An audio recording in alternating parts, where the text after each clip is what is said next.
What if I told you that your brain might be creating your pain, even when there's no damage? And what if you could interrupt that process with 5 simple steps that I'm going to teach you today? Last week, we explored something that can change everything. The idea that your pain isn't just structural, that it might be neuroplastic. In other words, your brain has learned to protect you with pain, even though there's no damage. And that insight can feel liberating, but also a little bit scary, because if your brain is creating pain, then you have to wonder what's going on inside your mind. Today, we're going to look at one of the biggest drivers, your thoughts. Not because your thoughts are negative or wrong, but because your brain listens to them like they're true and dangerous. This video is week 2 of my 7-week course to rewire your chronic pain. And in today's video, I'll help you unearth the hidden thoughts keeping your brain on high alert, learn how to step back from using a technique called cognitive diffusion, shift into safety using a powerful tool I call the shift practice, and set healthy limits on worry without suppressing it. So let's begin. When I work with clients in chronic pain, I often ask, what do you believe your pain means? And I hear things like, it means that I'm getting worse, or it means that my body is broken beyond repair, or that I'll never be able to do the things I love again, or that it's just what happens when you get older, or no one can help me. And of course, these thoughts are completely natural because who wants to be in pain, right? However, there's research showing that 40% of people without pain have the exact same disc issues on MRI scans. I once had a client who had back pain for years, and she told me, I don't just fear the pain, I fear what the pain means about my future. And that fear would snowball every time she noticed a twinge. Her thoughts would spiral, and she would think things like, it's happening again, I'll be stuck like this forever, I'll never be active again. But what her brain and her nervous system were hearing was danger, danger, danger. And so it amplified the pain. I want you to consider this. What if your thoughts are facts? Thoughts are suggestions from your brain, and they can be observed, and you can choose to believe a thought or not. You can consciously choose to shift your attention from a thought to another, but it starts with awareness. So I'd love you to pause for a moment and do a little journaling exercise and a bit of a mind mapping exercise.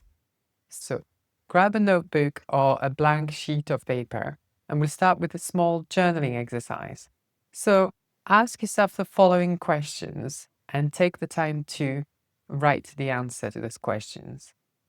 First question is, what do I think when the pain gets worse? The second question is, what beliefs do I hold about my body, healing, or my future? And the third question is, what's the scariest story my mind tells me? So allow yourself to just write those answers freely without judging the grammar, the spelling, or anything. It's just about emptying your brain's content onto paper.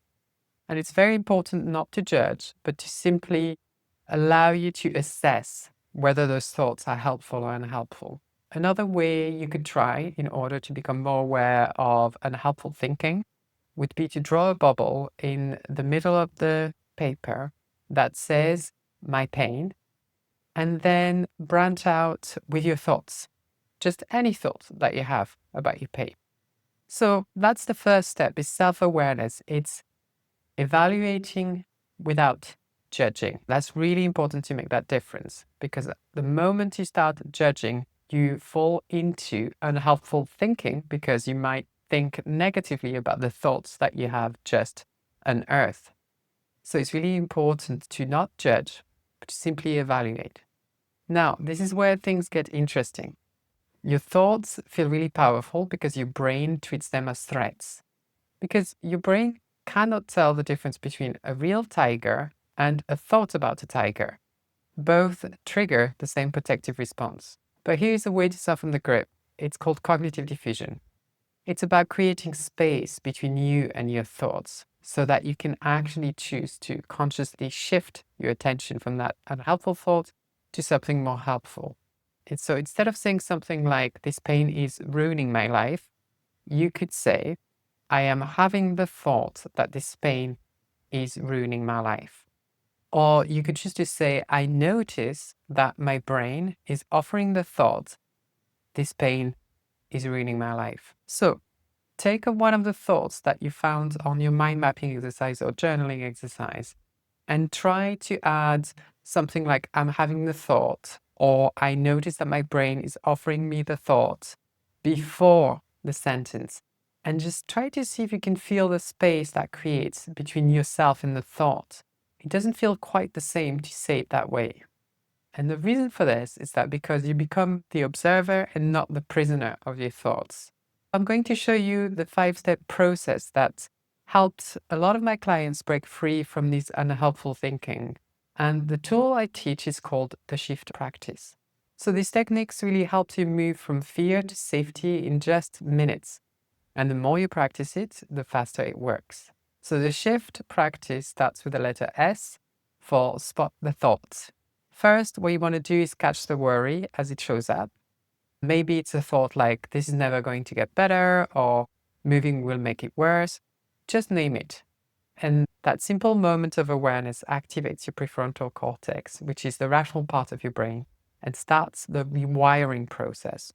The letter H is for hold it lightly. So next, you're going to ask yourself gently, is this thought 100% true all of the time? Is it helpful right now? Or is it just fear pretending to be truth? Don't argue with the thought, just to hold it like you're holding a balloon, lightly so it doesn't carry you away. It's not about arguing with the thought. It's not about being right. It's about evaluating whether that thought is creating a danger signal and is therefore unhelpful, or a safety signal and therefore helpful. The letter I is for invite the body in. So now shift your attention from the thought to your body. Find one neutral or comforting sensation. It could be the feeling of your feet on the floor. It could be your breath in the belly, or the softness in your hands. And let that sensation take up more space in your awareness for a few seconds. The letter F is for follow the joy. This is where we bring in the nervous system's secret language, pleasure. Do something tiny that brings you even 1% of lightness, like a sip of your favorite tea or coffee, listening to music, stretching, looking at something beautiful near you. These micro moments of joy teach your brain something important. There is more here than pain, and they begin to shift your nervous system from protection to connection and safety. T is for tell yourself the truth. Finally, just remind yourself this really powerful truth. Pain does not equal harm.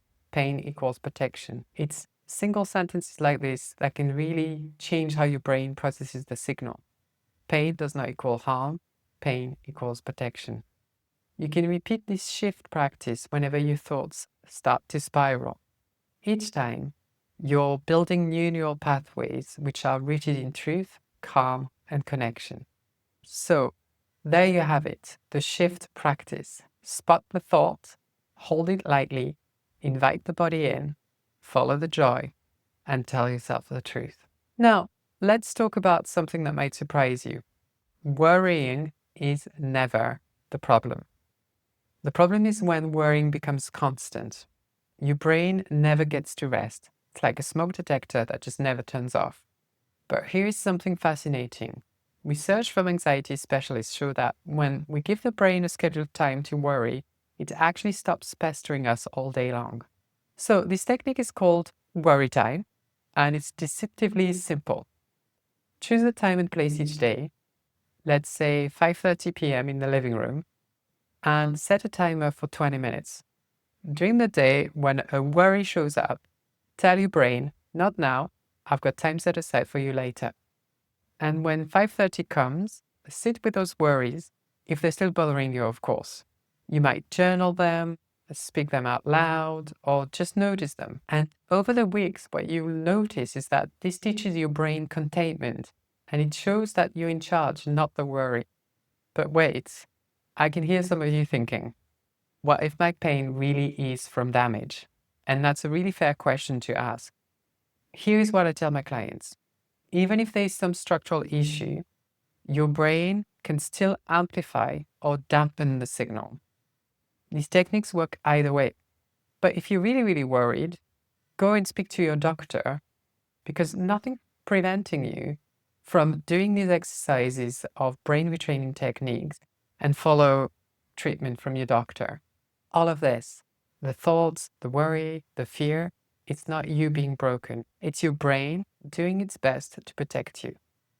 But now you're learning how to talk to your brain differently, how to show it that you are safe and that you've got this. Your homework for next week, if you choose to accept it, is to try the shift practice at least once a day and set up your worry time. In the next video, we are going to go deeper into the world of emotions, because underneath many of our thoughts is a powerful feeling waiting to be heard.